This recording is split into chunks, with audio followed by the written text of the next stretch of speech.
This is Hammond. And Jessica. And you're listening to the Friendly Atheist Podcast. Please go to patreon.com/Friendly Atheist Podcast to support this show. Get your ad-free episodes. Get your exclusive bonus episodes. Mm-hmm. And let me give us a quick thank you to some of our more recent Patreon donors. They include Lori O, Nadia L, Amy H, Joshua M, and Sweet Afton. Thank you so much for your support. Is that the Joshua who's from Owensboro? Sure, why not? We write thank you notes to a lot of our donors, and I wrote a weird thing about Owensboro because that's where my best friend is from. Sorry, Joshua, that was a weird thank you letter. Excellent. Good week. Hello. Hi. Are we good to go? Should we just start with the crazy? Yeah, let's jump in. Listen.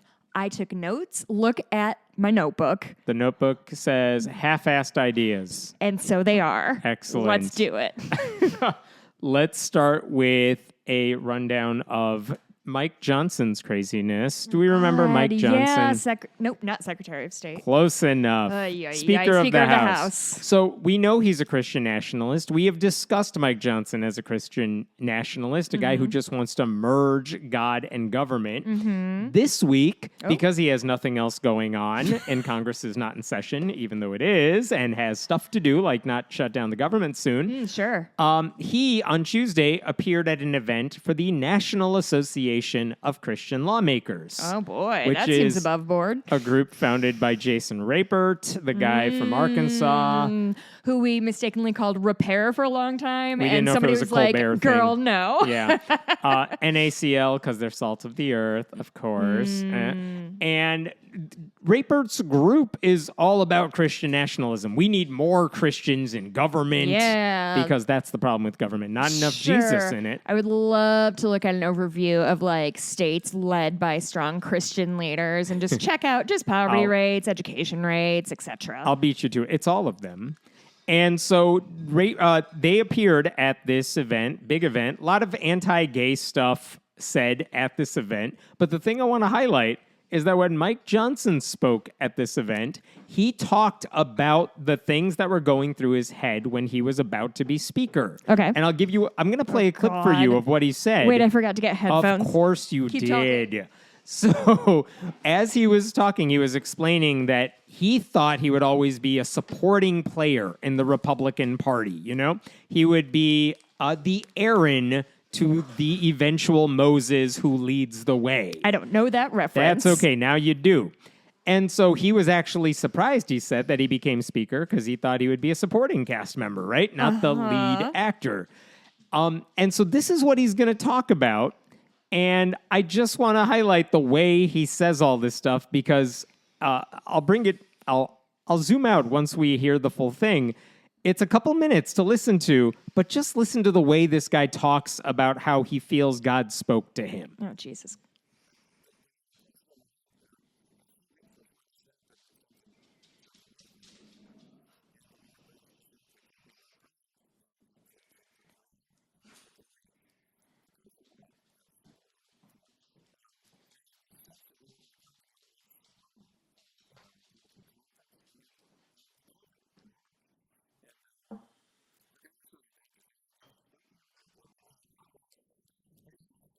It's not funny, but there you go.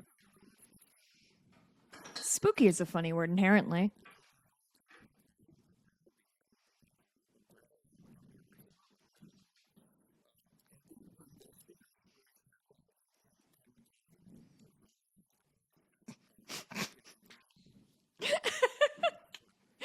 My close personal friend was deposed.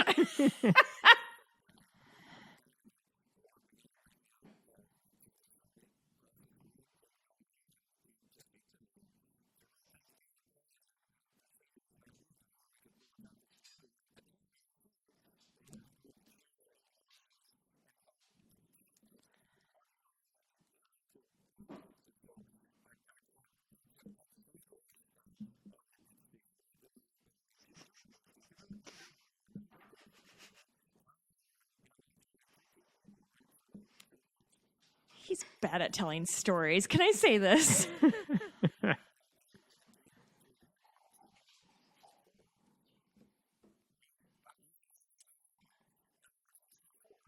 All right, I'm going to stop it there. But just to recap here, God spoke to this man in the middle of the night. 4-year story that I could have told in 2 sentences. It was a blast at the party. Oh, by the way, you know where this party took place? The Museum of the Bible. The place in Washington, D.C., founded by the Hobby Lobby family. Yeah, I with a forgot bunch of about stolen-ass that. artifacts.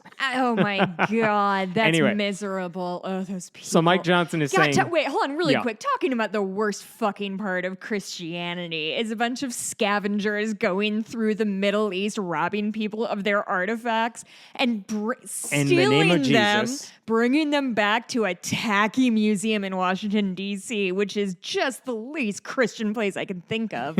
It's 5 shades of irony. So Mike Johnson's like, God spoke to me in the middle of the night, which, by the way, if you said this about anything except God, we would say this is weird and messed up and maybe you should get checked out.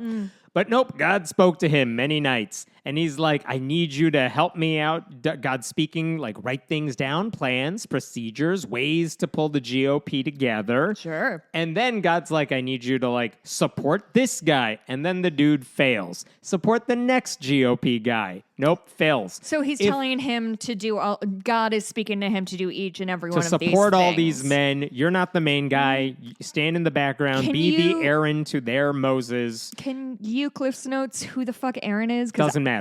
Come on, dude, give me a little bit. Like, I assume, do you know, you have no idea who he is? No, he's the guy who is basically Moses' assistant in the Bible. He is there like his for the right-hand man through the desert wandering? Yes, I believe so. Okay. I did make a whole video series on this, but that was a long time ago. But yeah, that's the idea.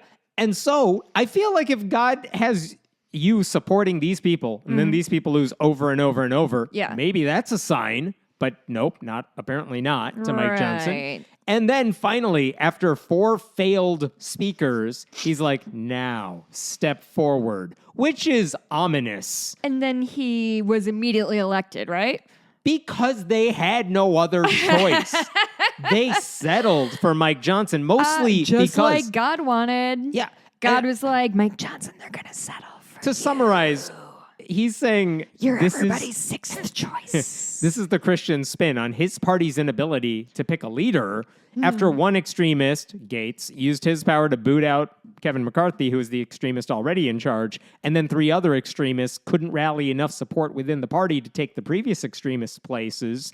And then this guy, Mike Johnson, was so obscure despite his own extremism that the extremist party finally settled on him as a choice of last resort, because who else were they going to pick at that point? At that point, we're talking warm body with a pulse. Yes, and he was the warm body who was basically obscure because he had been in the shadows for so long. Yeah. So I'm not sure this is like a sign that God wants him to be Moses. It's a sign that the Republicans couldn't get their shit together to find someone who actually knows how to do the job.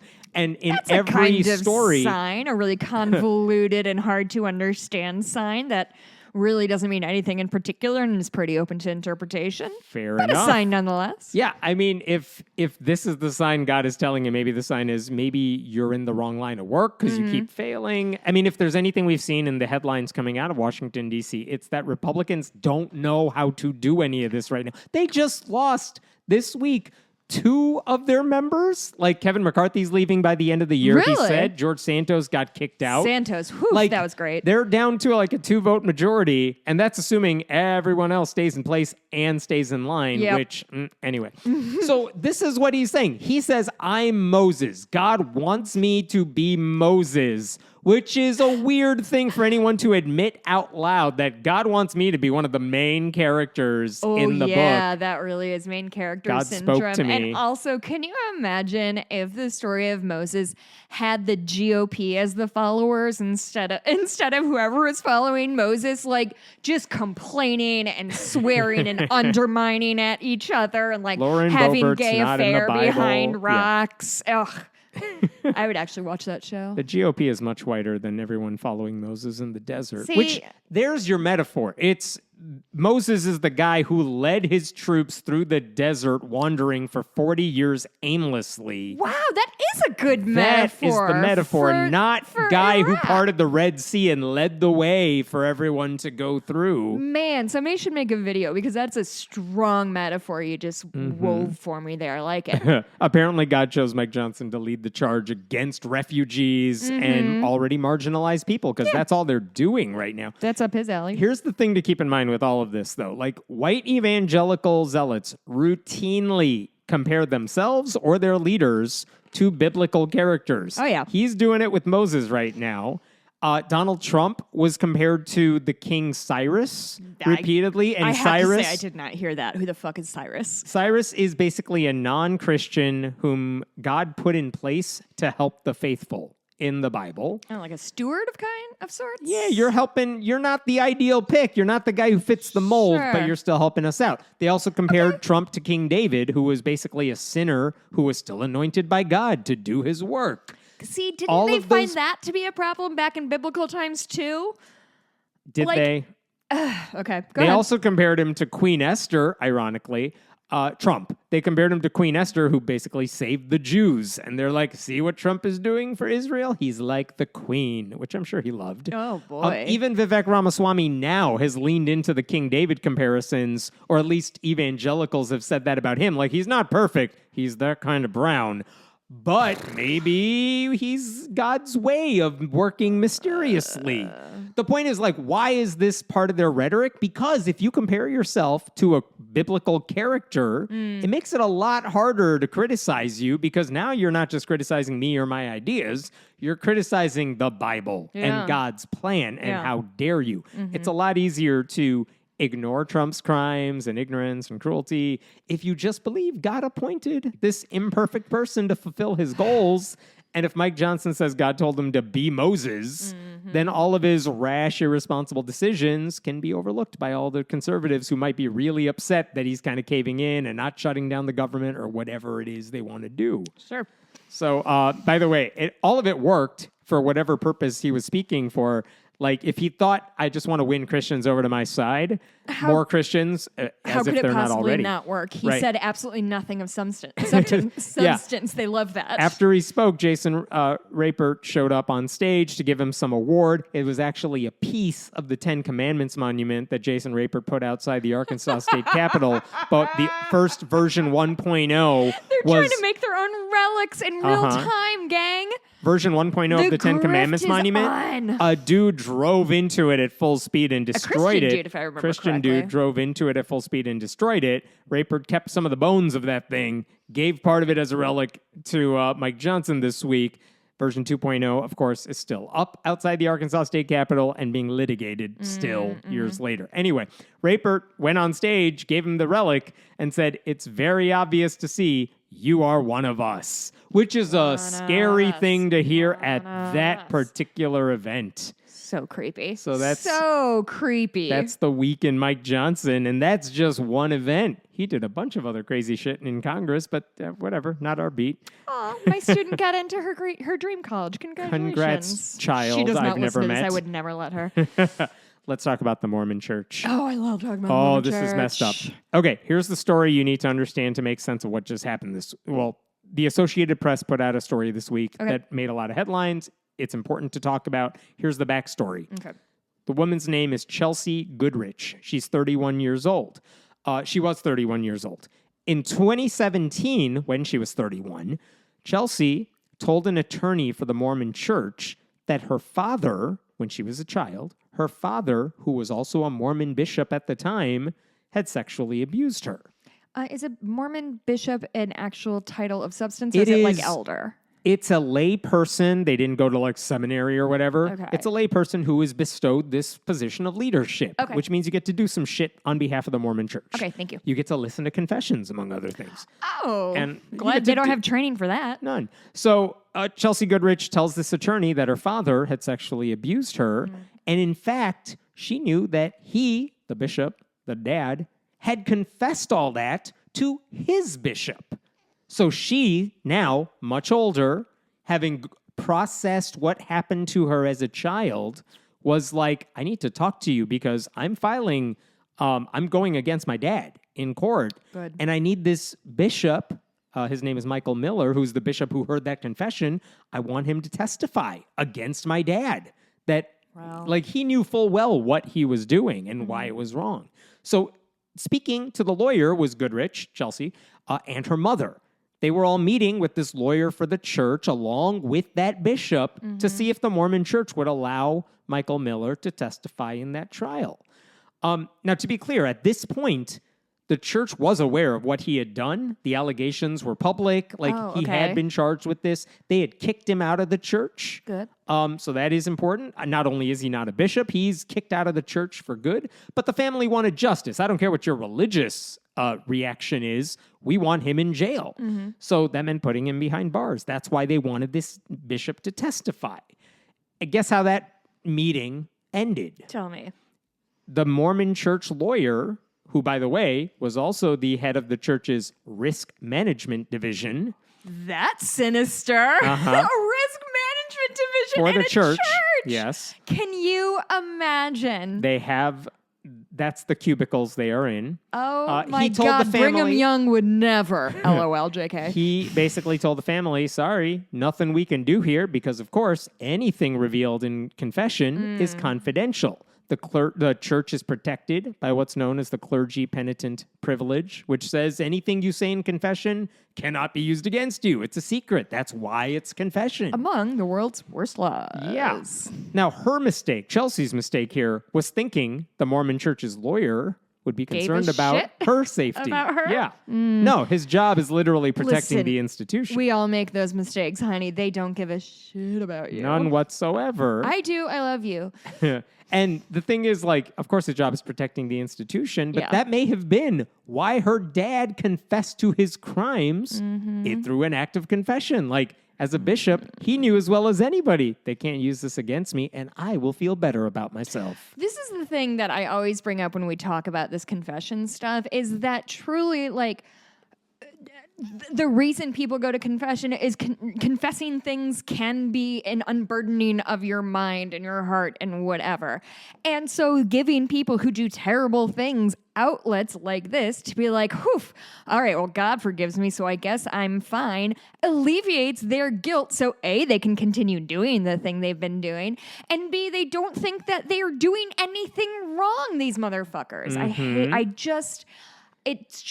It's just so bad. It's just so bad on its face, and there is just no way for anybody ever to talk me into the idea that this kind of privilege should extend any more than mine does to my therapist or a teacher. It's just, it's infuriating. As in they have to report it if As it's in breaking the law. reporting if you're, So, because the church would not make that bishop available to testify, prosecutors said, we don't think we have a solid case against your dad given the information we have, so they dropped all charges. Oh, neat. Good. Yeah. Good job, Mormons. You're really fucking nailing it again. The dad did not go to jail for this crime. He did not suffer in any meaningful way because of what he did to his daughter. In fact, I learned he's currently working as a dentist in Idaho. Just cool. dentisting.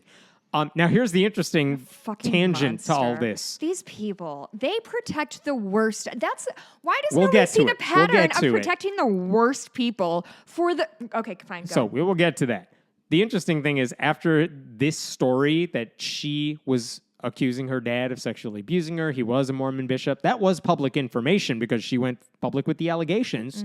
When another woman found out about those allegations, she accused the same dad of drugging and sexually assaulting her, separate from everything we just talked about. And this case, in her case, as part of a plea deal to allow him to avoid charges of sex crimes, he was sentenced to 90 days in jail and 3 years of probation.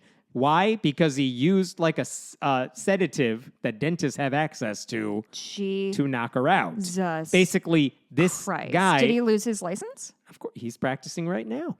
Again, this guy admitted to a drug charge to escape the more serious sex crime charge. Is it possible for a white man to get arrested? Never. There are none.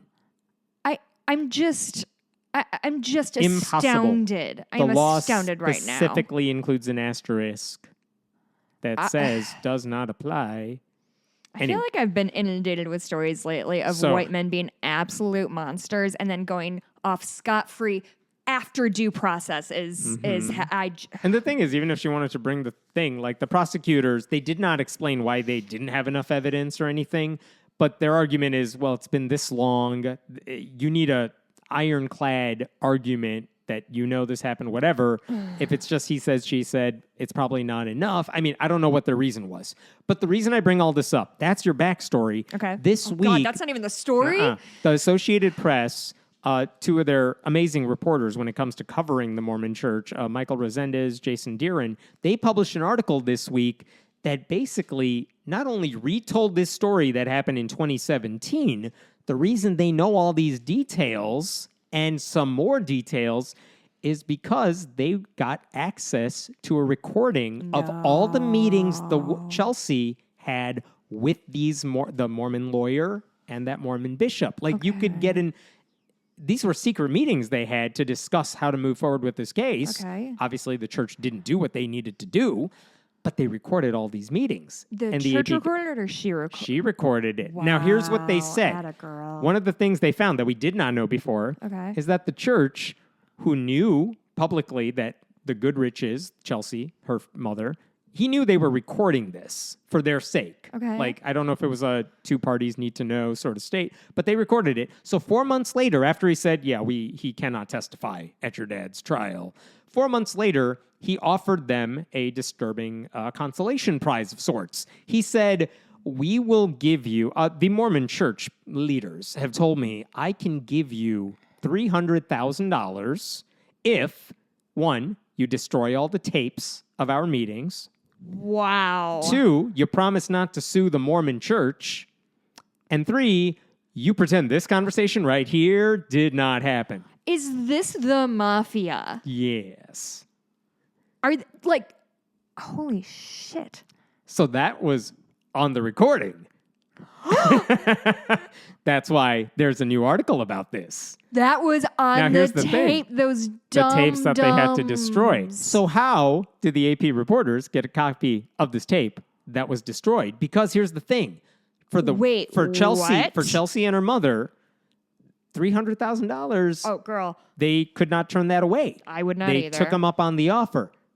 However, they made a copy. It turns out also at that meeting with Chelsea and her mother and the lawyer and the bishop they needed to testify was one of Chelsea's close friends who was basically serving as her advocate there. He also recorded the meetings, and he didn't sign shit. Yes. And he's the guy who shared the recordings with the Associated Press. Who is he? Let's have a national holiday for him. Eric Alberti. Eric. He's a church member who attended. Oh my God, you are so fucking brave and smart. Good for you. He said Yay! to the reporters going into this meeting with the lawyer, I felt it would be very clear once everything's laid out that, look, this is not something we want to cover up. When they said getting this guy to testify. Right. And he said, this is something that we want to uncover now for a number of reasons so that the dad doesn't do it again, so that Chelsea, can move forward. Covering this up did not make any sense. Whoa. So that was the friend. Okay. Eric. So what are the implications of that? So the implications are that conversation is just public now. Well, excuse me. What's the fallout? Like, what's gonna in a statement to the Associated Press, the church said the abuse of a child or any other individual is inexcusable. Oh my God, suck my dick. And that John Goodrich, the dad, following his excommunication, has not been readmitted to church membership. You guys? What else could we do? We said he couldn't come to our special club meeting, so isn't that punishment? He's hidden from the light of God, and he can't see our fancy temples on the inside anymore. They really do think that kicking someone out of their club is the worst kind of punishment. They literally think hell is not having God's presence not there. Like, their barrier for entry is wild to me. Yeah.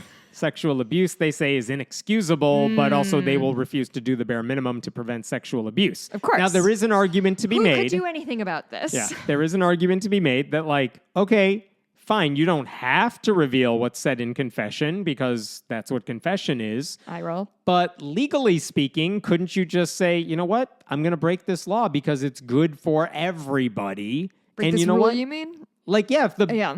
yeah.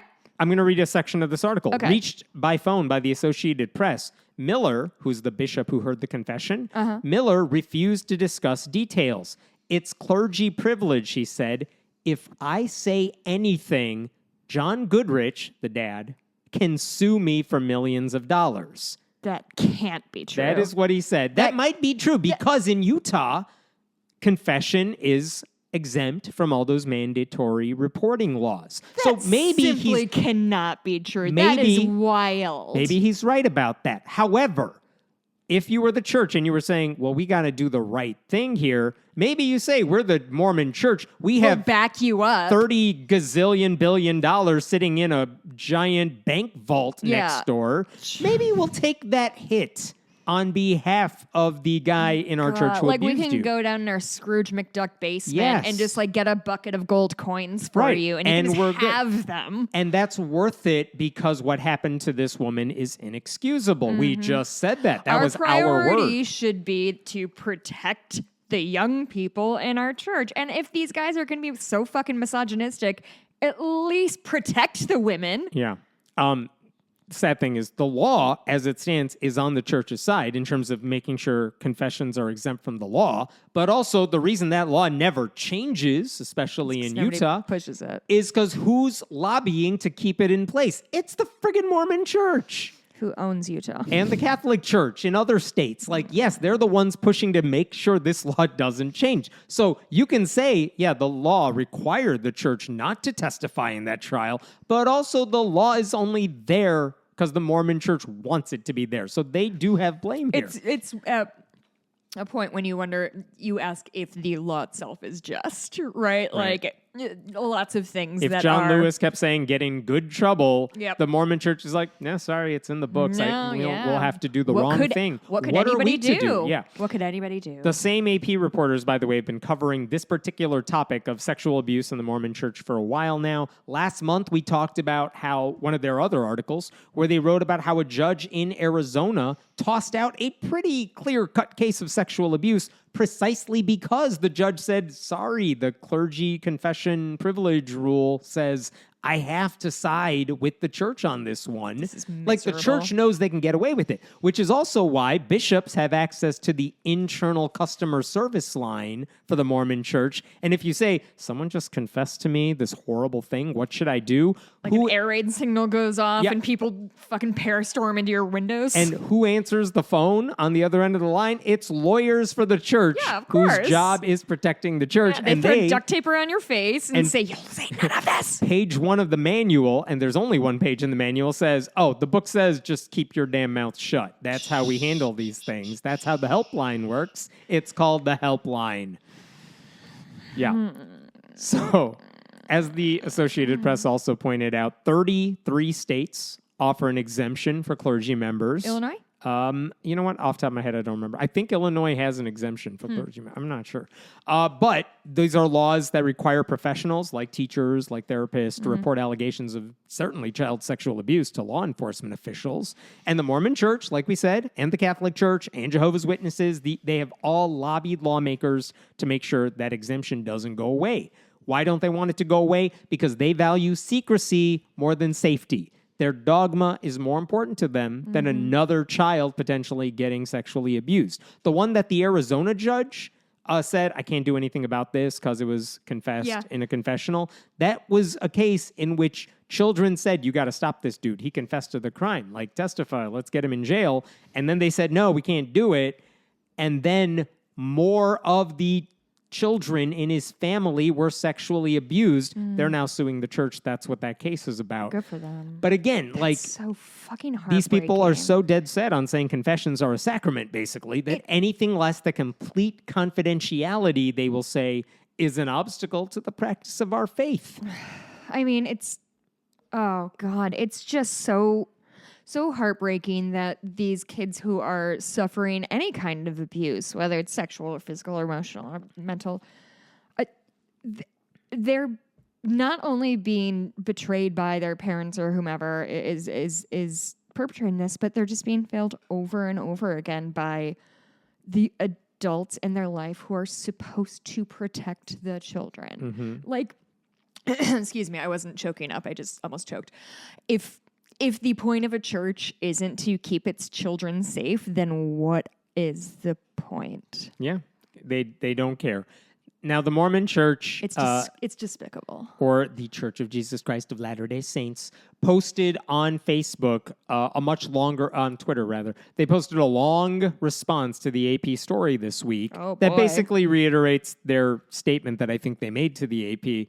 But they said things like the dad has not been readmitted to church membership. Guys, we don't care if he's a church member. Why do you think we give a shit if he can go to your special house? They added only the perpetrator, the dad, could release the bishop from his obligation under the clergy penitent privilege, and he refused to do so. Dad wouldn't give us permission to tell everyone that he confessed to his crimes.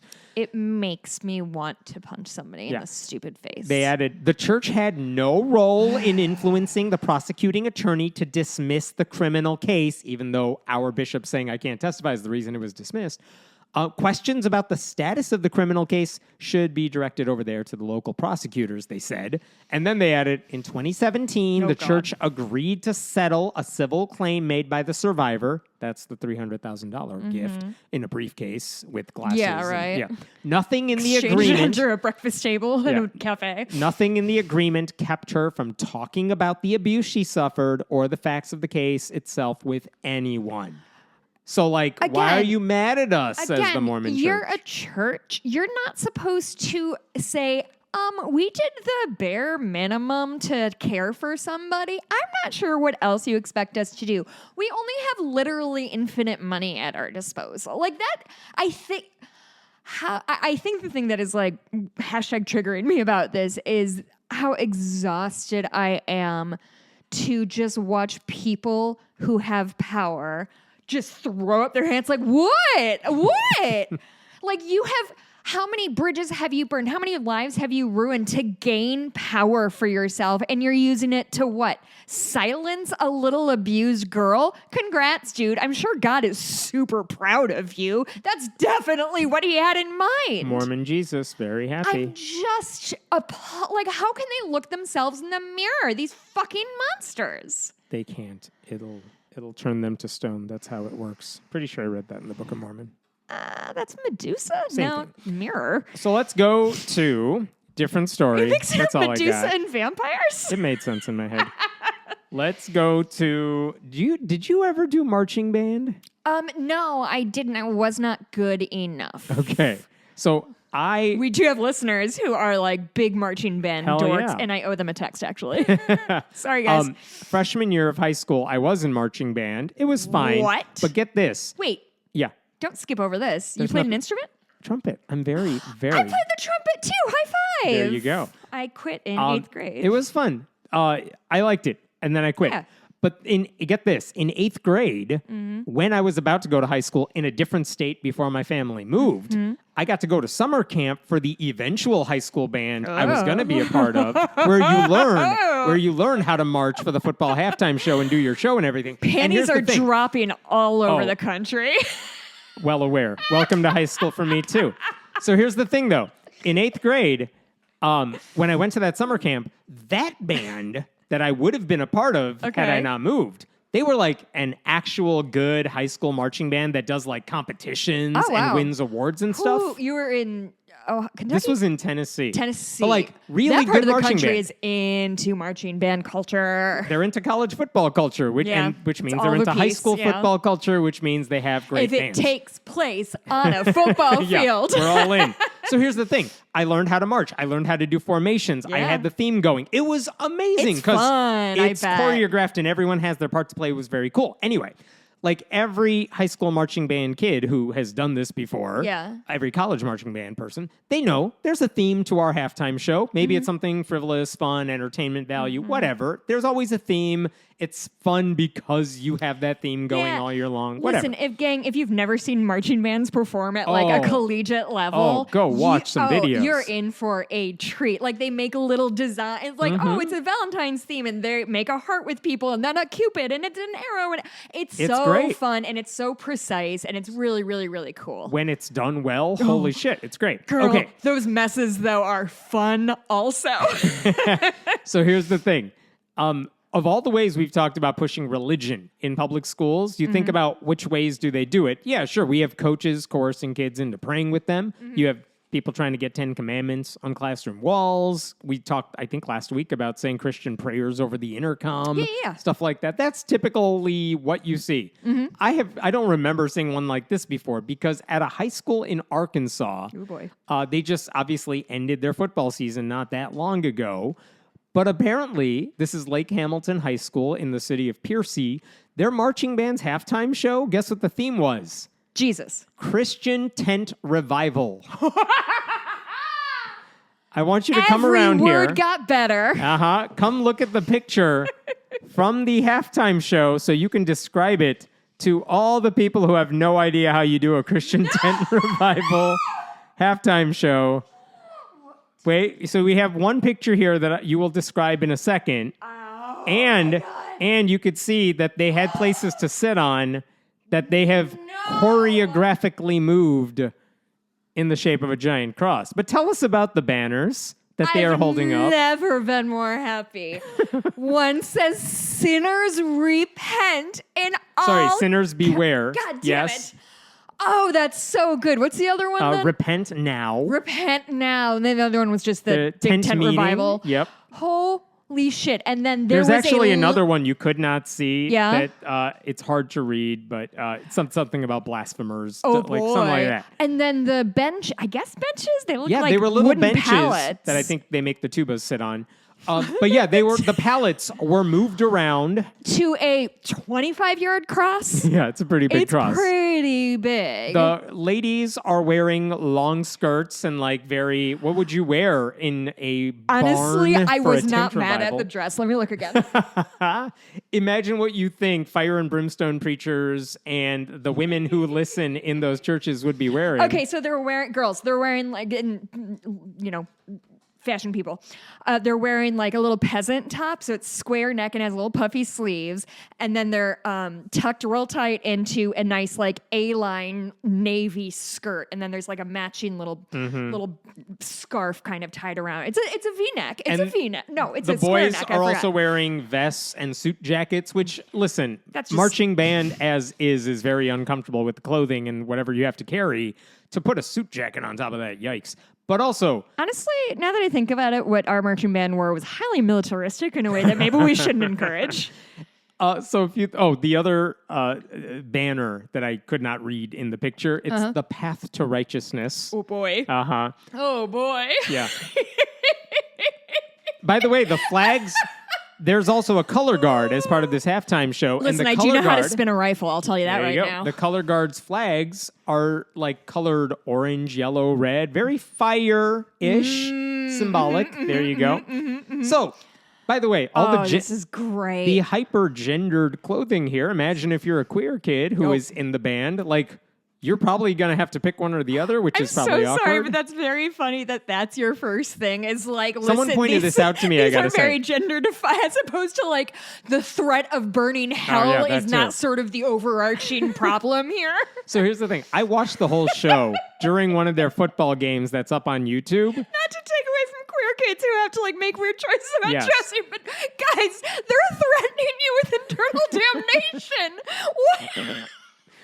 So I watched the whole halftime show, and the thing is, it's a kick-ass marching band. They're very good at what they do. Oh, I don't doubt it. They have nothing else to do in that town. So there was a guy on TikTok, one of many, who's like, what the hell did I just watch? But he pointed out that the way he was introduced to this is not because he was watching the football game. It's because he was watching the Bands of America Grand National Championships, which is like the Super Bowl for marching bands. Gang, he was watching that. Tournaments for everything. Yeah. We have cornhole tournaments. So- USA. So, so he's like, is this a marching band routine about a tent revival? And this is, I want to be clear, a public school? This is very much a public school. Oh boy. So, after this was brought to the attention of the Freedom from Religion Foundation, they have this week sent a letter to the school district.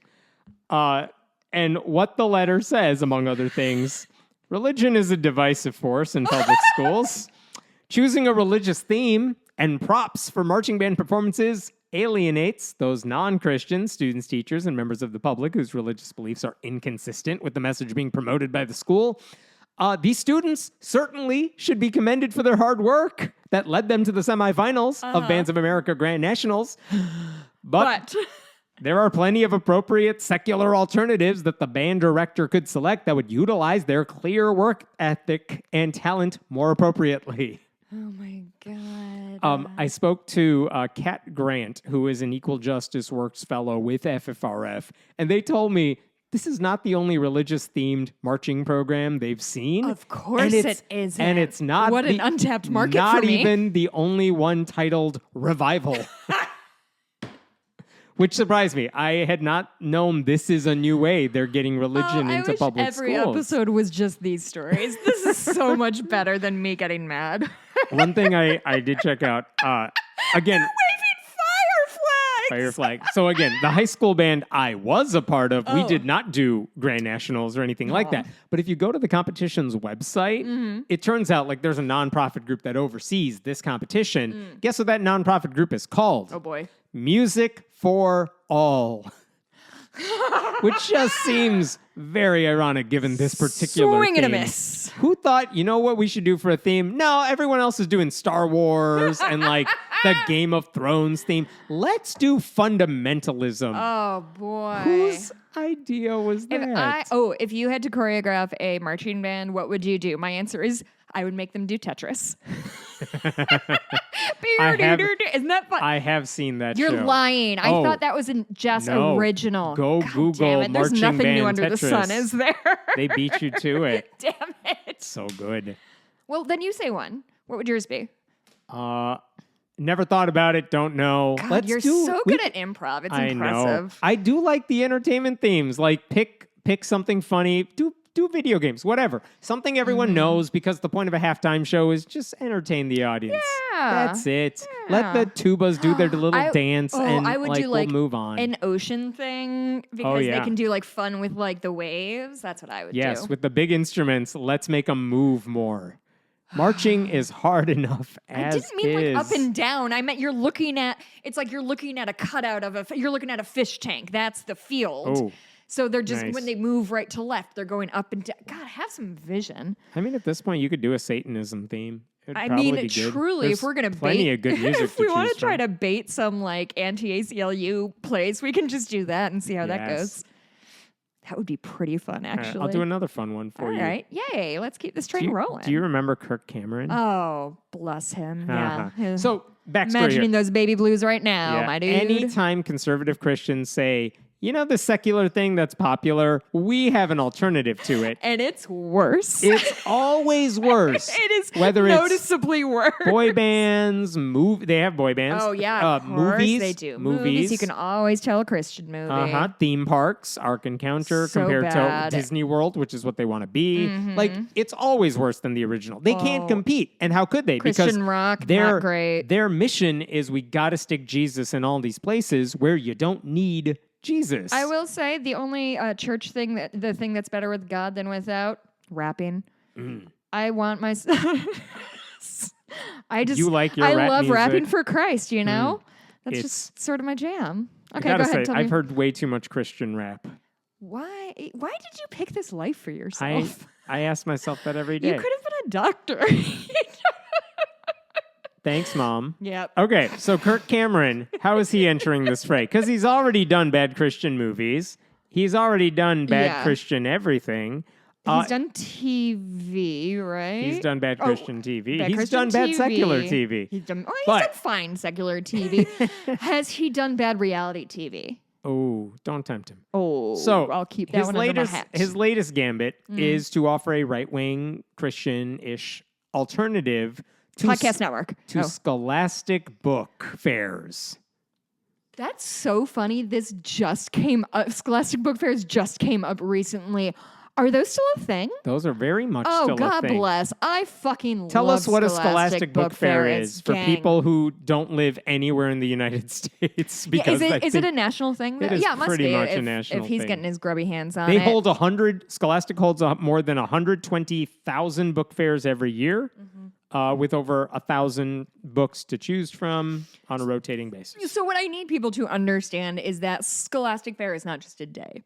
It's like a month. Because you get like the chintziest little pamphlet with all. Yes. So it's a place that comes in for, I think, 2 days.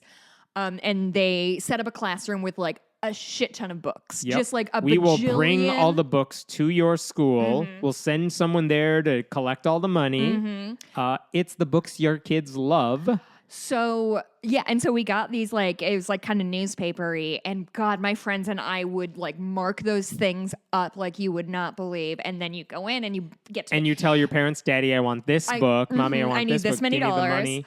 And it is, you're at an age where it's kind of one of your first financial transactions, you know, like, right? Yeah, like sure. the first time you're in a quote unquote store by yourself and you have your $10. And I told Mom I was going to get Berenstein Bears, but ooh, maybe I'm going to get Animorphs instead. Those are wildly different. Actually, that was a Yes, weird comparison I made. yes. But I love that's like genuinely, I'm getting such a nostalgia flashback for it. Every It's- nostalgia subreddit full of book full fairs. of So the point Scholastic is, stuff. Scholastic sets all this up, and sure, they get to hawk all of their books, and they're like the king of children's books. Right. They also have some others, but also they get to. I mean, everyone. It's kind of a win-win for everybody because they get to sell their books across, get their kids introduced to all these books. Oh, it's the best. They get all these new eyeballs. 50%, up to 50% of the proceeds goes back to the school. Mm-hmm. So the school's like, yeah, come on in, sell books, give us some of the money. That Yeah. sounds great. I don't think it's been like proved to be nefarious or anything. It's not. It's which fine. I mean, is it's wonderful. pretty. It's a A straightforward wholesome transaction. thing remains wholesome. Yeah. Thank fucking It's totally fine. Christ. It was wholesome until all those right-wing conservative groups said like books are bad for kids. Yeah. Because they include characters who They- are not Jesus. They do. The learning. They do and learning. We hate that. Yes, this one has a character who is gay, and that's going to make my child trans. I don't know their logic. It doesn't make sense. But Well, they were correct. because they involve LGBTQ characters, and by they, I mean like books, involve like LGBTQ characters Yeah. or plots that involve racism or age-appropriate discussions about sex or questions you might have about stuff, conservative groups don't want any books available to any kids. Right. And they'll go out of their way to make that happen. That is happening now. So Kirk Cameron, who says Scholastic they are controllers in part of the woke matrix. That's a direct quote from him. That is. Wait. Did you say Scholastic, controllers? they are controllers in part of the woke matrix. I don't know what that means. I mean, those are The definitely banana all made buzz. more I've sense than not that. heard Matrix being used. That genuinely is a concerning thing to hear because that starts to feel out of touch with reality in a way, and a well. step beyond a Christian fundamentalist. Let's keep a close eye on our friend Kirk. So he's pushing. It's not well. He's pushing a different group, saying, schools, don't do Scholastic book fairs. Why don't you do Skytree book fairs? Skytree. What does that mean? It's just a different company. And if you look Is them that up, a biblical reference? no, they're like, we're also a bookseller. Okay. And we also have lots of books available for kids. Does Scholastic sell any books that talk or discuss about religion or Christianity, or is there? I don't know much about the company. Like, is there an overarching policy? I wonder. no, it's what's popular, what we think will Okay. sell. I mean, it's a company. And there hasn't been a controversy of they refuse to carry something. Not Okay, that I know so of. he's going after Scholastic for no specific reason. because they're the king of the hill, and he's Okay. going after them because he's like, they're selling books with characters Yeah. or concepts that we think are immoral. I just wanted to get context of like if he was baited into something or if he. Oh boy. So Oh, the thing boy. is, Skytree happens to. God, what a dumb we name. talked about Brave Books, which is the company that puts out Kirk Cameron's fake children's book that he didn't write, but he just sticks his name on. Right. Well, Brave Books has like its creative, expanded Marvel universe. And so in their universe of Freedom Island, Skytree is a place in that cinematic universe of Skytree Books. So these two companies, Is Freedom Island Skytree a thing Books. you just made up? No. No. What? Freedom Island is the imaginary universe where all of the Brave books take place. And by Oh. Brave Books, I mean they publish Kirk Cameron's book that's written by like a ghostwriter, but it puts his name on it. Yeah, gotcha, As gotcha, well gotcha. as books by Dan Crenshaw, the Republican congressman, Dana Lash, the NRA spokeswoman, Dinesh D'Souza, Kevin Sorbo, all the right-wing crazy activist types with the foot in Hollywood-ish. Yeah. All them. Who all complain about not having a platform while I Yes. constantly have to watch their stupid face everywhere I Yes. see. Go. Yeah. That's Brave Books. Skytree is named after a place in Brave Books. I and those see. two companies are linked. Basically, Skytree Books boy. is a company that exists to sell Brave Books, which is a conservative media outlet. the Ouroboros So, continues. yes, so that's why Kirk Cameron wants schools to replace Scholastic with this, which is like saying you don't need a Walmart in your town. I got like a very tiny bodega right here with 3 items inside, and it's the same thing. Just take it. That's such a good comparison. So- That's exactly what it's like. Like, oh, I have this little cart. Like, I have a fruit cart. Like, Right. So we're I'm good, sure there's right? some nice shit on the fruit cart, And but also I could get fruit there as well. Yeah. And so Skytree is now celebrating that last Saturday they had their first book fair in a public high school in Virginia. Ooh. And this is a school board where they have removed books when, conservative moms complained about it. Kirk Cameron was there for the book fair. So and the brave. thing is, if it was just one book fair replaced, like no one would care. But the goal here is obviously World domination. world domination. Yeah. The books offered by Kirk Cameron's group here, and he's on their advisory board. Oh, yeah, I'd love to hear about these guys. It's all quote unquote traditional themes with stock characters. Like they never discuss any aspects of humanity that they don't understand. And the thing is, I've seen some of their books too. I've read some of their books. yeah. They're children's books, yeah, because they have anthropomorphized animals and like simple language. But they're not creative. They're not memorable. They just think if you write a regular story with a couple of animal characters, that's all you need to do. Do they at least And that's rhyme? Or No, they're just shittily written books. What's the Like, point? they're not memorable. Your kid could read that book and would think nothing of it, but they Right. will not remember that book. I mean, yeah, so much of what kids consume is just like in one ear out the other. It so is content for the sake of content. Sure. There's nothing Which about is- those books anyone cares Oh about. my god, content for the sake of content is a. Is the name of our podcast. First of all, how dare you? I prepped for like 5 minutes before this podcast by opening a bottle of wine for you. Thank you. Go ahead. Skytree Books, another problem with them, they will not. We're not done with that? They will not tell you what books they are making available at their fairs. So you just like have to that go in little blind? flyer you mentioned, The the most newspaper. important part? Yeah, they don't put that out there because I think if you saw what books they were promoting or who it's by, everyone would be like, wait a minute. Yeah, I don't. So they just don't do it. According to an article about this, Skytree Book Fair coordinator, whoever, provided a short list that included, quote, brave books. And they included... And is that all they brought? Well, they Like, do they included have a couple... licensing rights to I don't know. anything? They included a couple other books that they have nothing to do with, like Daniel Tiger books, which are popular with kids, Okay, and like some okay. other one. This is from the article. She also mentioned, quote, Star Wars, though it was unclear what book she was referring to in the sprawling universe owned by Disney. No, the Star Wars book, I meant. You know, The Star Wars book. It's my favorite book. We read it every also, Christmas. Also from an article, Brave spokesperson Aaron Kirkowski confirmed that Skytree carries its books along with over 20 other publishers, but did not provide the names of those companies upon does not request. feel like enough publishers, if I'm being honest. I don't know. Like, Wow. They probably don't want to release a list because their game plan will become too obvious. Like, are there religious books in the mix? Yeah, probably. What's the ratio of like explicitly conservative books to ones without an explicit political or cultural agenda? Well, we Truly. don't have to tell you that. Oh, my Lord. What they will say is, we will not carry anything published by Scholastic, which... So take that, Scholastic. Take that. The biggest fucking publishing They company said, in the world. we will not carry anything. What we carry, we won't carry anything that's not age appropriate or uses sexually explicit language or images or causes gender confusion or that's racially divisive.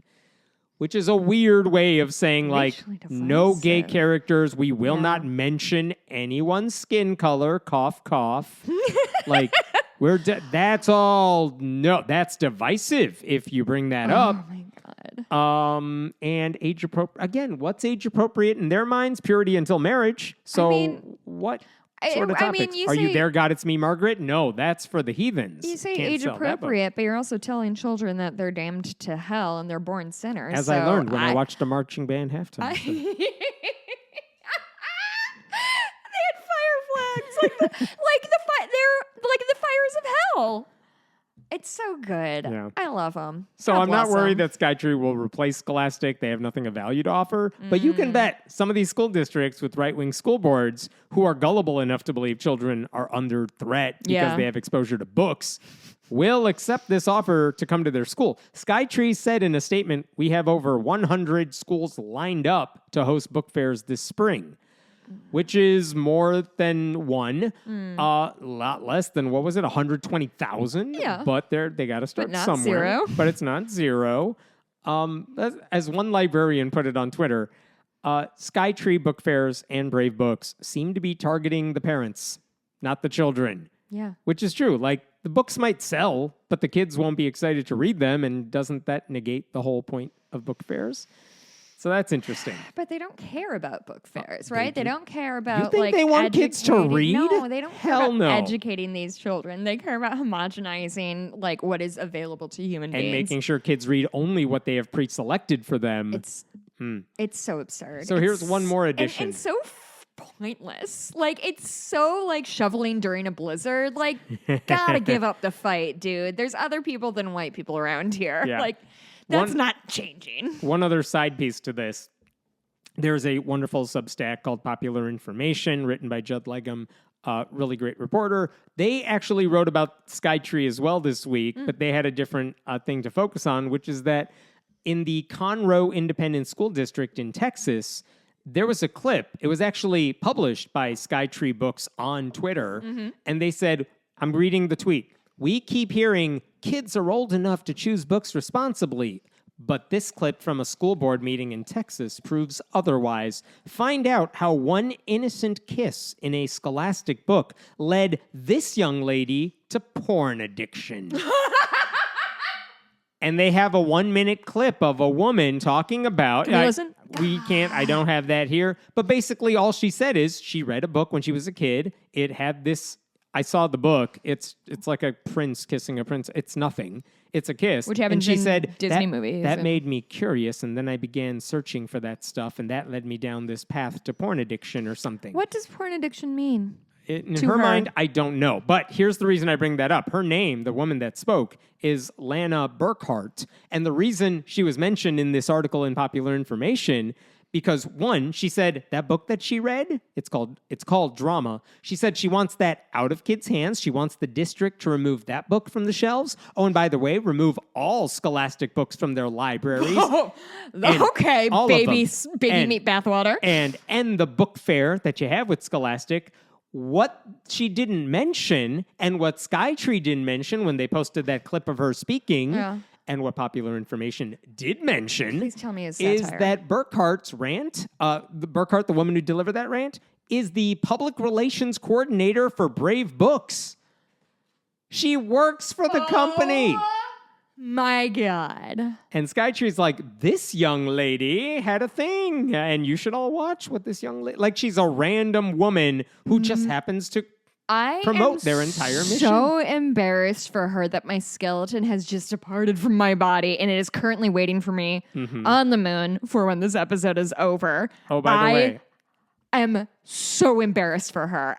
Oh my God, I'm cringing. Oh, Wait, I got it one hurts more. my whole body. I got one more for you. No, don't tell me. Popular information also found she was homeschooled.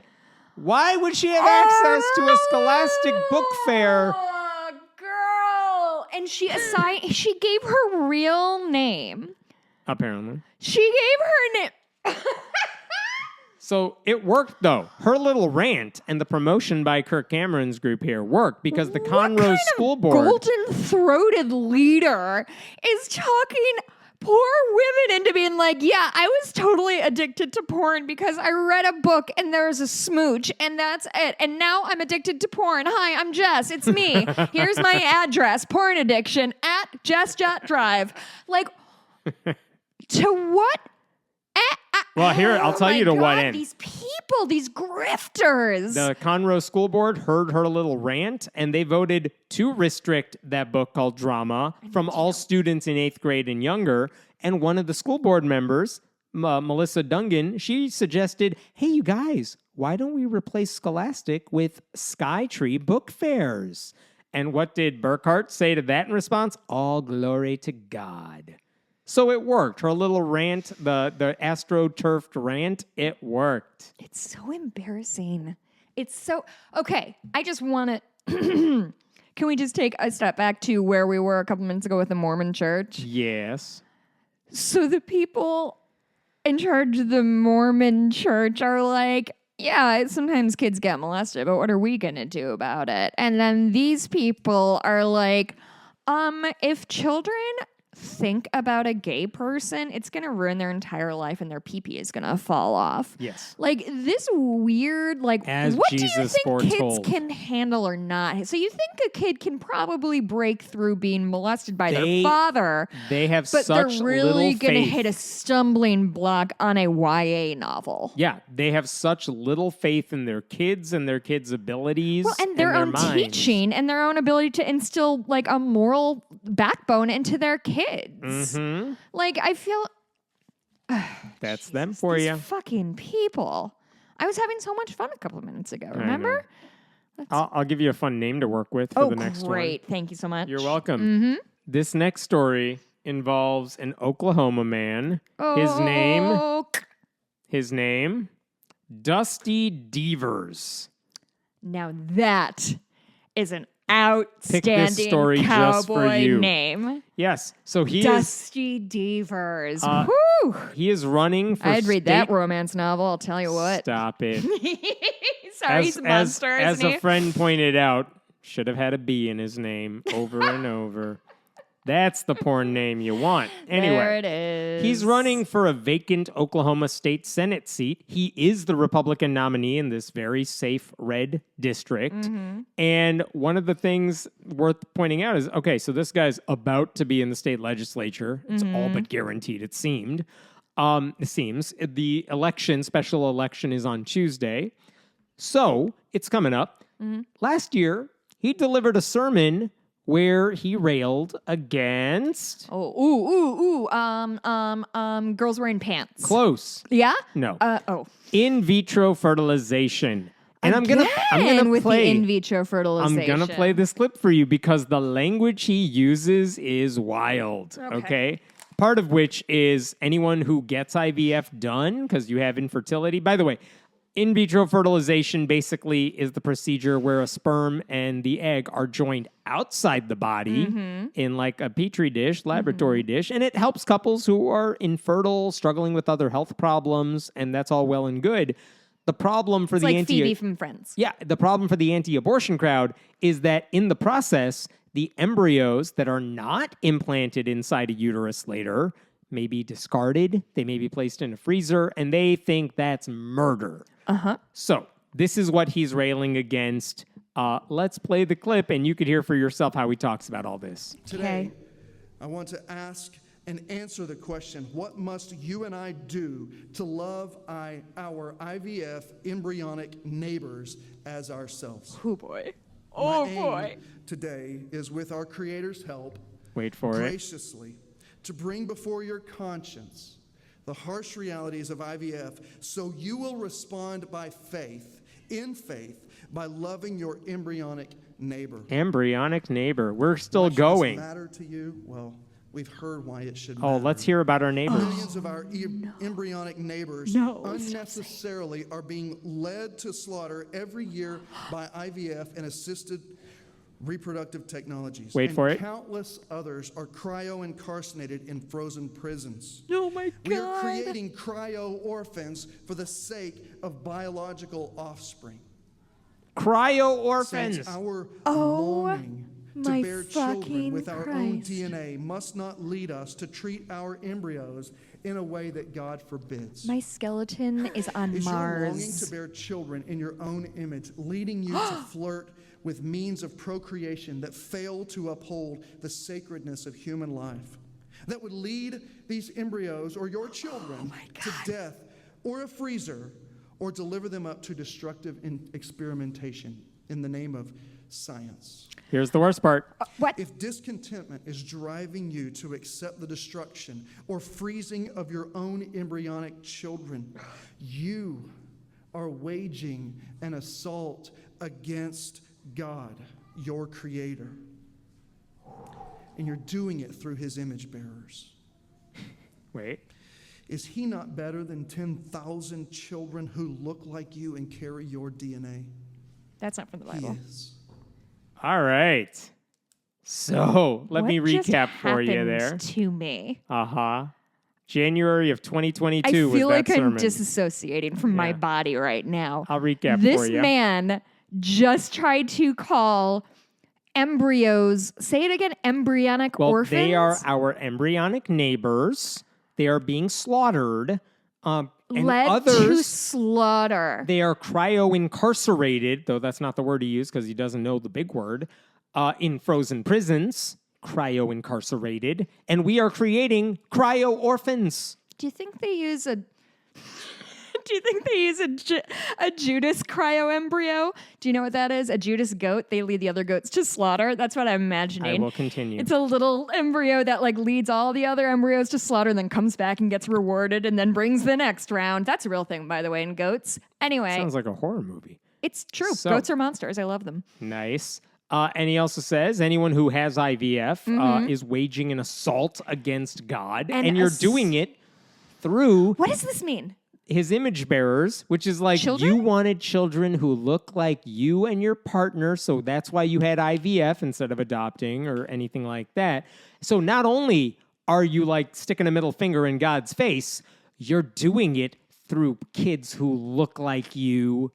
And what's more important, is it better? Isn't God better than having 10,000 children who look like you and carry your DNA? Why do you want those kids? By the way, how many IVF babies does he think people have? Yeah. First But- of all, that's wild. Second of all, he has to be speaking to somebody statistically who has used IVF or was born via IVF, right? Like, Oh, I mean, this is it's just a straight up so- sermon in church no, to no, the I understand, wild. but like, certainly there is somebody who in the reach of his Yeah. voice Had to have used it. have used it We or talked a have few been weeks born ago. by it. And like, how could you possibly reconcile that in your brain? Because they don't care. Like, you're gonna- We talked a few weeks ago about a woman who tried to rent space in a Catholic church, and then they Googled her and found out, oh wait, she supports IVF, and the Yeah, Catholic Church I does forgot, not. yeah. And she didn't know that, but now she's making a big stink about it, as she should. Yep. But that's the thing. Like, these people, they only ever care about imaginary beings that are not born yet. It's so what's the phrase? Like this is a phrase. The unborn don't have any needs. The unborn are a really easy population to go to bat for because Sure. they don't ask for anything. They don't cost anything. You don't have to build infrastructure for them. They can just be these little precious angels that were the big bag of atheists are murdering. all in your mind. Which, by the way, in Christianity, if those babies are aborted or die, they go straight to heaven. So explain to me why that's worse. So you're saying we should burn up all Petri dishes in the name of Christ?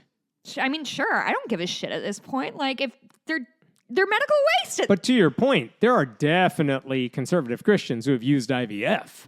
It happens all the time. Have to have been. So the thing is, all of this is especially relevant at a time when Oklahoma bans all abortion from the moment of fertilization. That's the law in Oklahoma, with the one exception being when the mother's life is in danger, which and means then who gets to make that who call? gets to make that call? How far along the death spectrum does she need to be before they step in? Yeah, as if death is Now- just like a binary and not like a process. The state's Republicans who are in charge there, they say the bans on abortion do not apply to IVF procedures. Why? What Logic makes it is different? not their strong What suit. makes it different? But this guy is about to join that legislature. And if he raises a fuss that we need to make the abortion ban even more extreme, then what's stopping them from going even further? There's nothing stopping them. in There's Oklahoma. nothing stopping them. What there if are a Jehovah's Witness takes over some state and they ban blood transfusions? Like, we can't just let people's weird, specific whims dictate law. It's insanity. Yep. He's about to join the legislature, and some of you don't want to vote because you're not excited about Joe I Biden. swear to fucking God, you guys. Uh-huh. I will not hear it. I will not hear it this election cycle. I am exhausted, and it hasn't even started. I will not hear anti-democratic bullshit from people on the left. I'm too fucking tired and too fucking scared. Go ahead. So, according to, I assume, Dusty Devers and his people, the only Oh, yeah, I forgot he had that dope name. I know, What it a was fun for 3 waste. seconds. Yeah. The only acceptable pregnancies have to occur between a man and a woman who are not related, maybe within the context of marriage, and the age It's of just- marriage. I don't know what it is in Oklahoma. May not be I'm 18. sure they're not too concerned about And you that. can only conceive in the missionary position. That's the law. That's how it works. It's just it feels like the kind when they do things like this, it feels like the kind of person who has a specious argument and that gets backed into a logical corner and is like, no, fuck you. No, I'm going all in. Yeah, yep. IVF embryos are also children. What's up now? I looked at his campaign website. This is obvious, but he's fully opposed to gun safety measures, Of course. vaccine mandates, environmental concerns, basically all the ways that would make sure actual humans have a healthy, happy life. He opposes all of that. Do you want to hear something real gross? I was driving down 88 today, and I saw a big black pickup truck with a bumper sticker that had a bullet. I assume it's like an AK bullet. And it said on top, "I promise, just the tip." Oh, lovely. So anyway, gun control now? That guy probably has an AK-47. Lovely. Neat. Right Wing Watch also found a clip of Dusty Devers speaking. And he's threatening everybody on the highway. Why does nobody take that seriously? You can't just blanket threaten everybody. Go ahead, I'm done. Devers said in a recent appearance on some interview show, as a candidate, he said, quote, "I want to see pornography abolished. I want to see no-fault divorce come back to at-fault in divorce," meaning it would be harder to get divorced. Why? And even public shaming for those who are at fault in divorce. What? I want to see abortion abolished. sorry, I yelled right into the mic. Public shaming for the faulty in divorce. because so if as a you guy know- cheats, he wants him to put a fucking sandwich board like Yes. Bruce Willis? Yeah, and as everyone who's been divorced knows, it's only ever one person's. Ever one person's fault. Always. I've never heard of two people being wrong or just not right for each other. It's, God, could you imagine anything so horrible? There's And then always a he- good guy and a bad guy. And then he added he doesn't believe in separation of church and state because Well- Christ is the ruler of all the kings of the earth. You didn't have to tell me that. I knew and that. therefore, civil government must always operate under the presupposition that Christ is Lord. That guy's going to be in the Oklahoma legislature after Tuesday or whenever he's sworn in on his stack of Bibles. I hate this. Yeah, good I times. hate this place. One last story for you. I figured I will end on a happy note. This is The question mark in your voice leaves me to be very suspicious. no. This is. I was surprised by the story. It was a good surprise. There is an all-women's Catholic school in Indiana. St. Mary's Oh, College. wow. That must be the only St. Mary's College Only in the one in United States or existence, yeah. Ireland. But they're actually facing a lot of backlash right now Mm. because they said beginning in the fall of 2024, they will begin accepting trans women. Hey, that's great news. Right? So oh my God. apparently, back in June, this school, whose mission, by the way, is to, quote, empower women Yeah. through education at all stages in life, they said we're updating our non-discrimination policy so that admission would be considered for anyone, quote, whose sex is female or who consistently live and identify as women, which it says trans women I can come. sure love this a whole lot. Yeah, so that part, at Yay. first I'm like, wait, that seems unusual for the Catholic anything. I was wrong. Like, that was actually not shocking. Private Catholic schools, this is what I found out, routinely open their doors. I should say, this is not surprising. Private Catholic schools routinely open their doors to students who are not Catholic and people who oppose Okay. Catholic doctrine and who don't fit the church's idea of a true Catholic. I got my grad school degree from a Catholic institution because none of it mattered because I took my classes and then I left. You know what I mean? Yeah. Not weird. But that's how Catholic institutions, colleges especially, that's usually how they work in practice. Like there's a divide between what they do and like the church hierarchy. And it's kind of necessary because if the church said you can't come to mass or do the rituals Right. if you don't agree with us on abortion or gay people or trans people, whatever, then those churches would be much emptier than they already are. Yep. The Catholic colleges and universities and stuff, they don't require you to abide by it. Their thinking is, well, we have certain principles we as a foundation Yeah. based on our faith, but after that we function as a regular college pretty much. It's not like you have to go to mass Right. or something. So, and as I've said many times here before, many practicing Catholics who call themselves Catholics in the U.S., they are far more tolerant than the Pope or the Vatican. 61% of U.S. Catholics support marriage equality. The church says you can't. 76% of them believe society should be accepting of homosexuality, even though the church says homosexual acts are intrinsically disordered. When it comes to trans people, the church says they don't exist. The Vatican says trans identities seek to annihilate the concept of nature. But 37% of U.S. Catholics do acknowledge the existence of trans people, which is low, but that is in line with America as a great whole. Catholics. But it's also 37% higher than what the Vatican zero? wants, right?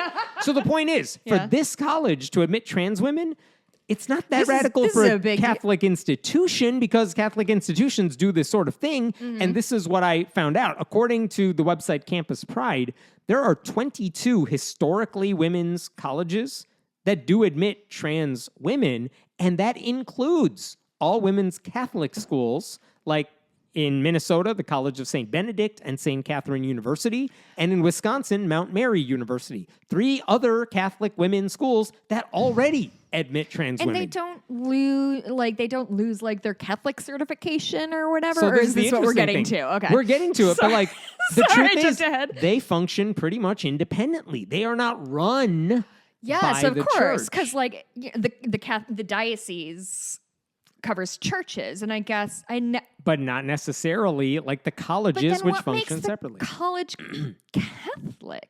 They can say we're a Catholic school or we're under this order And or they whatever. don't have to be. but the Vatican doesn't ordained? control us. Huh. That's why the professors might have to sign some statement of faith or saying like, yeah, I Sure. accept whatever. That this place does. Yeah, that this place does this. It's not. It's not liberty. Like you don't have to abide by every. Yeah, there's not like a social code that like women can't wear pants or whatever. But the Katie trousers. Katie for British Conboy. listeners. Katie Conboy is the president of St. Mary's College, and she said that they put together a task force that considers how are we going to handle this when it comes to housing considerations, community education. They're going to figure this out.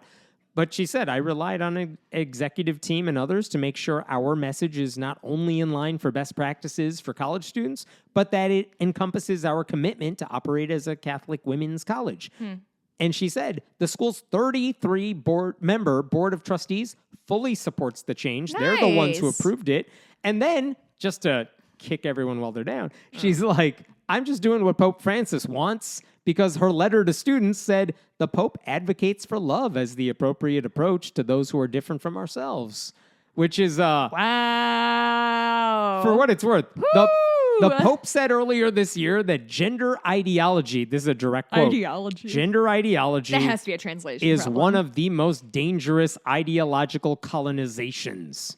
I think it's the guy driving around my neighborhood with a fucking AK on his back hood or whatever they put them. But then in October, the Pope also said trans people in certain situations could be baptized. They could be godparents. They could serve as witnesses for Catholic weddings, which not exactly an ally. He's not really affirming, but that is a far cry from saying trans people don't even exist, Again, which is the rule book. It's not zero. Yeah. Oh, boy. So the school doesn't think they're being hypocritical because the Pope has repeatedly differentiated between caring for people who are LGBTQ, like remember, who am I to judge, and affirming who they are, which he does not do. But if you're running a Catholic college, then Those two things look the same. Then allowing people who are trans or who identify as trans into your community, you're not actually breaking any Catholic rules. You know what I mean? Now, if you said, for example, yeah, we have an LGBTQ group on campus. A lot of Catholic schools across the country have that because being gay, not a problem. But that's a far cry from saying, yeah, we support same-sex marriage. They can't do that. Yeah. They won't say, Really? we're okay with gay sex. They won't say that. They won't? They won't. The Catholic schools will not do it. But like having gay people on But where's campus, the not a line? problem. Like, what's the line between we can accept trans girls to, well, They're but not really saying we're accepting trans. We're saying if you say you're trans, all right, we'll take you into our school. Like, we're not saying no to you because you identify as trans. That's actually different from saying But if we you- affirm that you are trans. And notice the language here.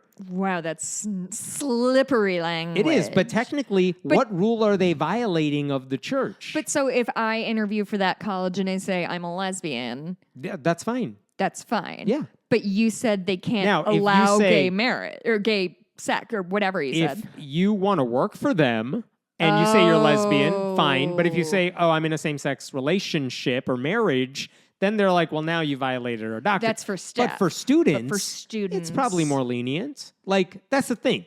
That's why a lot of these I would Catholic think the schools... opposite. No, I wouldn't. Here's I don't another. know. Here's another example for you. Okay.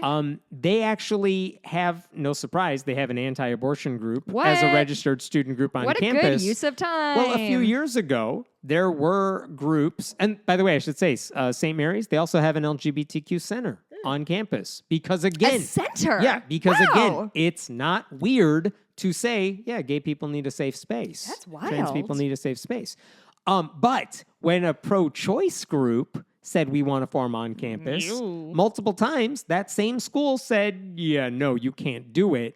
Is it because the Because church the Catholic is specific? Church is anti-abortion. Now the kids, the students, But I they're should say, also the students who said, we're not actually doing anything that the church opposes because we're not saying you should have abortions. We are Right. saying there are lies being spread about abortion and we want to correct like the right-wing misinformation and stuff like that, which, yeah, that's fair. But the school said no. So here's the question. Why did they say no to the pro-choice group that was there to just spread correct information as opposed to advocate on campus, more or less? And this is still Why St. did they Mary's, say right? no at St. Mary's a couple years ago? Okay. But now they're doing this. Does New that mean dean? does that mean they have shifted like their beliefs? Have they gotten more liberal? Or it's a lot of the same people are on campus? So that's interesting to note. Now, as far as the relationship with the Catholic Church, Kevin Rhodes, who is the bishop who runs the Diocese of Fort Wayne and South Bend, he is absolutely furious about this change. Oh. And he said, it is disappointing that I, as bishop of the diocese in which this college is located, was not included or consulted on a matter of important Catholic teaching. I urge the Board of Trustees to correct its admissions policy in fidelity to the Catholic identity and mission it is charged to protect, and to reject yada, yada, yada ideologies. Listen, as somebody who grew up in the greater Chicago area, I would not go against 32 angry Catholic women. Not in a million years. Now, For what it's worth, the school's leaders said this week we are going to have a meeting with him to discuss how we came to our decision here, but they didn't say we're going to reverse course. But We'll inform you, not ask for your permission, that kind of Yes. thing. But according to one Catholic publication, there are things he could do if he wants to retaliate. And they include, after a formal warning, he could prohibit the university from identifying as Catholic. Okay, all right. He could prohibit allowing them to do sacraments on campus or any public celebrations of Mass at the university. He could say, well, all the things that make you technically Catholic that we have control over, we're going to revoke your right to do that. And at that point, you have to wonder, from his perspective, will anyone at the school give a shit? That's about what I was just about to say. How many people seek out a Catholic university Because they're uber Catholic. instead of For whatever DePaul is right, Yeah. is right here in Lincoln Park. And that's the question. They can still call themselves St. Mary's. Yeah, 'cause do whatever you want. Catholics don't own the word saint. So the thing is, even if you It's said my it's- honorific, St. it's- Jess. If they say it's no longer Catholic, yeah, they might lose some donors and whatnot. But how many students are going to disappear and what would change? I don't know. So, his threat is Not in very... 2023. Nothing's going to change. The This is tools. not the... Ugh. The tools that he has at his disposal are kind of minimal. And also, by the way, the He school... can throw a pretty good fit, Hammond. The school's actually doing just fine. They have about 1,600 students total. It's a Wow. small school. They also have Very an small. endowment of over $200 million. So they're doing okay. Hey, Catholic Church. I know you have all your gold thrones and rubies and stuff, but There are gold toilets in the bathrooms at the school, I assume. I assume, what else would you do with 200 mil? Mm-hmm. Gold toilets. Gold heated toilets. Can you imagine? Nice. Well, lucky we are to be alive right now. Yes, it's what Hamilton dreamed of. Uh-huh. Is that it? That's it. I feel like you just ran out of gas. Your batteries just died. They are dying slowly. It is so, the I don't end know, of a good long news day. for now. We'll Yeah. see. I want to read, and I hope it's okay. I didn't explicitly ask for permission, but she posted it in the group. A Whitner named Whitney said, so last week we talked about homeschooling and how appalled I was that these kids are just fully teaching themselves. So Whitney said, I laughed out loud when Jessica was astonished that the homeschool girl was teaching herself. My homeschooling from about grade 3 or 4 onward consisted of my mom giving me the student workbook and the teacher's guide and telling me to set my own curriculum and grade my own work. As a child with raging undiagnosed ADHD, girl, I feel you, I homeschooled myself until grade 8 when I went to a charter school for high school and promptly failed the math entrance exam hard because I couldn't multiply anything more than 2 digits. I remember seeing the administrator trying very hard to hide their shock at how badly I did in the exam. It was mortifying. And a bunch of us did care emojis. And then she responded, that awkward moment when you tell a story from your childhood that you think is funny and everyone just stares at you and gives you a hug, which is so relatable. It just really made me laugh. Anyway, that's in our Facebook group. And I hope that was okay that I read that. Yeah, you can find us at patreon.com/friendlyatheistpodcast. We have our Discord group. There's the Facebook group if you look up the podcast on Facebook. We sure do. We have an email address, which is friendlyatheistpodcast@gmail.com. And you can always leave us a review. If it's good.